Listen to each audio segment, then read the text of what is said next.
সত্যি কথা বলতে যত ধরনের বিজনেস আছে সব জায়গাতেই কিন্তু আছে কম্পিটিশান। একটা মুদিখানার দোকান, একটা শাড়ির দোকান, একটা রেস্টুরেন্ট আপনি খুলুন, আপনার সেল বেড়ে গেছে এটা দেখলেই কিন্তু আপনার প্রতিবেশী হিংসা হবে এবং সেও একটা দোকান খুলে বসবে অ্যাজ আ কম্পিটিটর হয়ে। সুতরাং বিজনেস মানেই কম্পিটিশান। কিন্তু একটা নেটওয়ার্কার যে নেটওয়ার্ক তৈরি করে সে কিন্তু কোনো কম্পিটিশানে যায় না, বরং সে আরেকজনের নেটওয়ার্ক তৈরিতে, তার উন্নতিতে তাকে যথেষ্ট রকম সাহায্য করে। এর থেকে নোবেল বিজনেস আর কোথায় আছে বলুন তো? অন্যকে সহযোগিতা করার মানসিকতাই কিন্তু নেটওয়ার্কের প্রধান কাজ। আপনি যদি এই বিজনেসে সফল হতে চান তাহলে কিন্তু অন্যকে সাহায্য করার মানসিকতা রাখতে হবে। আপনাকে ধৈর্য ধরতে হবে, অযথা গুজবে কান দেবেন না, আর গুজব রটাবেনও না।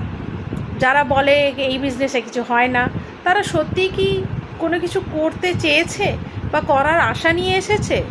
সবশেষে একটাই কথা বলবো, যারা কোনো কিছু করতে পারে না তারা কিন্তু সফল নেটওয়ার্কার হতে পারবে।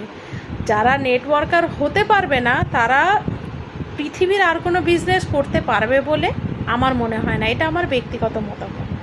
ধন্যবাদ।